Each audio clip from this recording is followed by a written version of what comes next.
Hi everyone, this is Grace, and today I'll be walking you through how I made this graduation set. So let's go.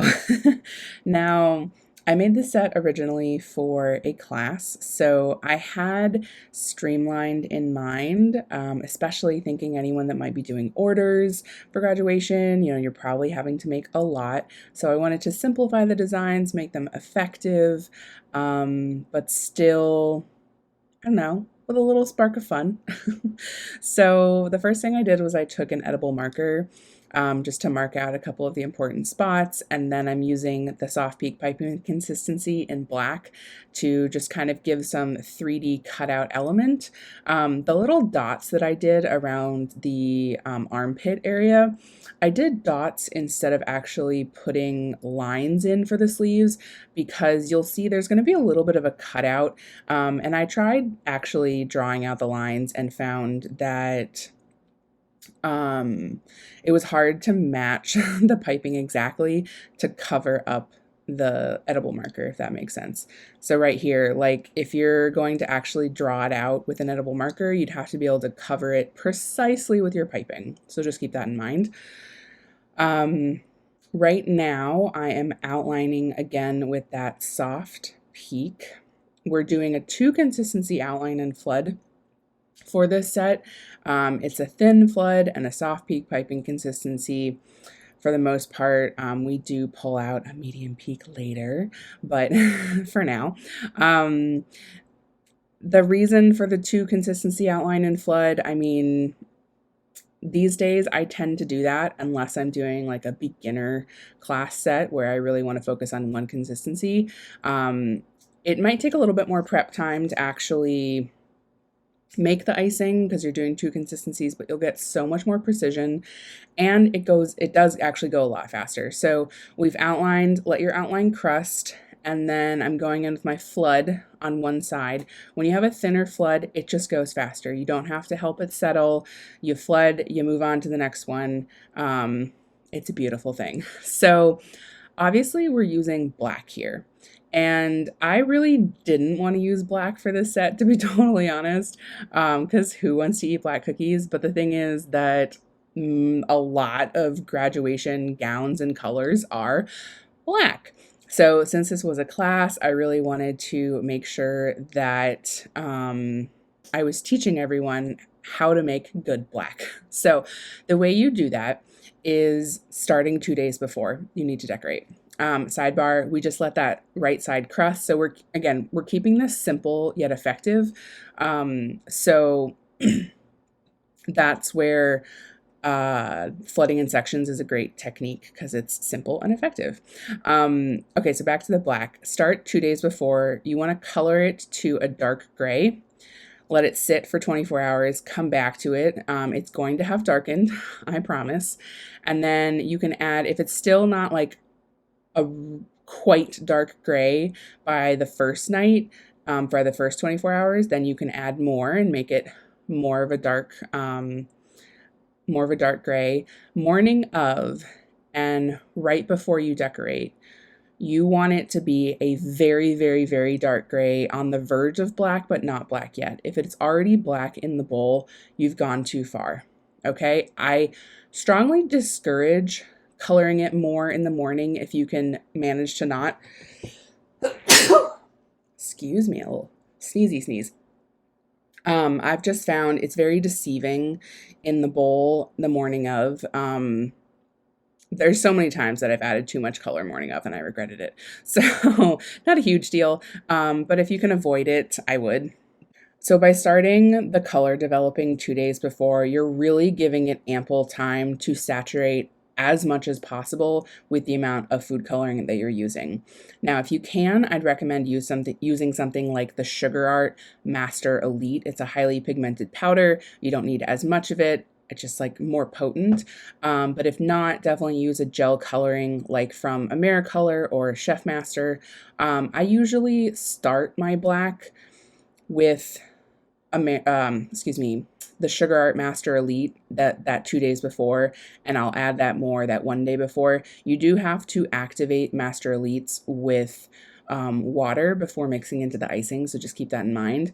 If I need to tweak it at all morning of, I'll use a gel then, just because they're not quite as potent, which is good, I find, morning of, just because it's a little more deceiving how much more color you're adding in the morning. But again, a very dark gray in the bowl. With any color, if it's exactly what you want in the bowl before you bag the icing, you have added too much color. It will continue to darken as you bag it, as you decorate, as it dries. So just keep all that in mind. And those are my recommendations for getting the best black. So here I am using the squiggle technique to attempt to prevent craters in this smaller section. The squiggles just add like a stronger foundation to the icing so that as that flood dries on top of it, it just stays up a little bit better. So yay. When I flood up next to a crusted section, like flooding in sections, I always flood next to it. I try to make contact with the icing in the first go. I just find if you have to manipulate that seam too much with your scribe, it's never as clean and crisp as I want it to be. So for the details here, this is a soft peak that we just jiggled into a nice little dot on the top. This blue is also a soft peak piping consistency, and you're going to see me do this little trick here. So I'm actually it's one continuous line up and down and up and down. I know a tassel technically has separated lines at the end, but if you try to pipe separate lines over and over, it takes a really long time. So that's a little trick there just to do the tassel faster. You can add some separate lines on top of it if you want, to give it that more separate look.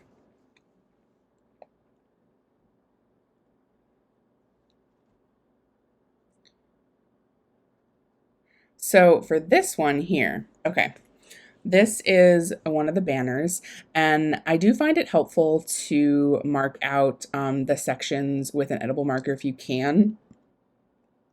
And then we're using the soft peak to outline the entire banner first, and then add in the vertical segments like this. I did try this banner by outlining each separate banner next to each other. They're a little bit narrow to do that, tall and narrow, and it just takes so much more time. Like, this is a lot faster. You're going to flood in sections next to each other, and it's like, I think it looks great. But to each their own. If you want to go next level, you can always outline them separately, but obviously those outlines have to be super close together. Now, we're doing this flooding in sections, so we're alternating flooding of the banner flags. I do find that adding that squiggle is pretty effective for this shape. And you want to kind of push the envelope with how much icing you're adding to each of the flags, like as much as you can without over flooding it. This is where it just takes practice to kind of know like how much icing is enough icing. Use your scribe to kind of help it settle. This here, I think, is on the thicker side of a flood. It might be a thick flood. It's probably a thick flood. But use that scribe to kind of get the icing into the nice crisp corners, because you can't really do that with a piping bag. Let those crust for about 15 minutes or so. You don't need to like really let them dry that much, just enough so that if you flood next to it, they won't melt together. I always like to flood immediately after doing my squiggle. I do not let the squiggle dry. And then you kind of have to flood on top of the squiggle, like you're laying the flood on top, which is a little annoying. Takes some getting used to. You have to kind of hover a bit higher than you normally would, but not a big deal.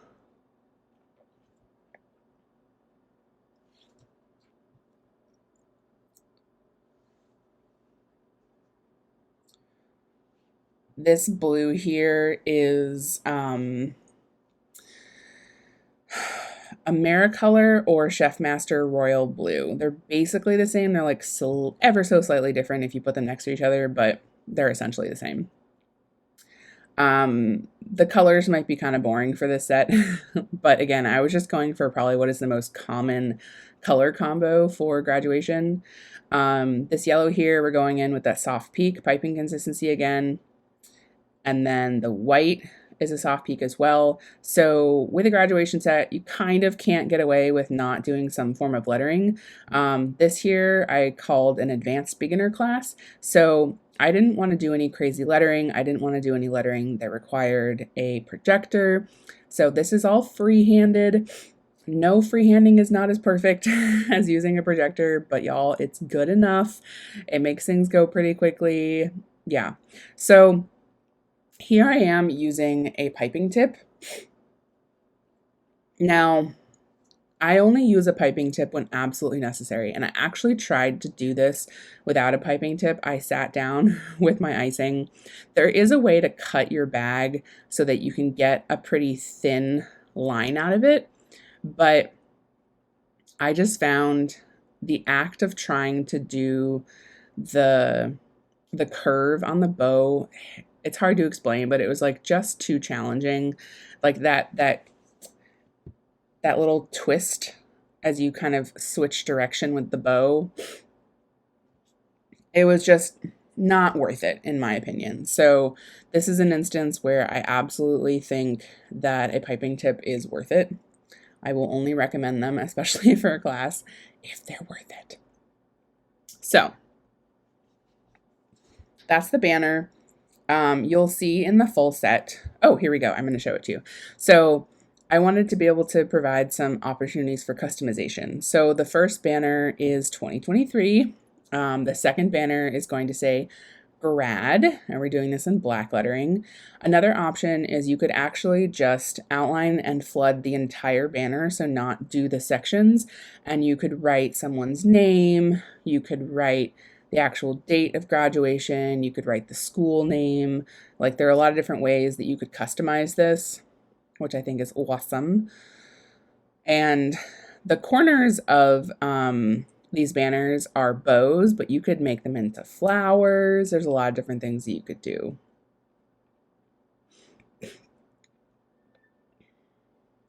I should say for the bow, this is a medium peak.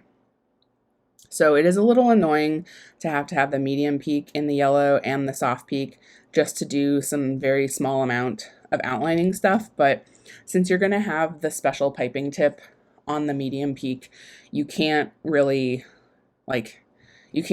do both. I mean, you could if you want to get real crafty and do things in precisely the right order, but it was just easier to have two different bags of icing, because the center of the center of the ribbon here is soft peak piping consistency, which I do think is better than using a medium peak.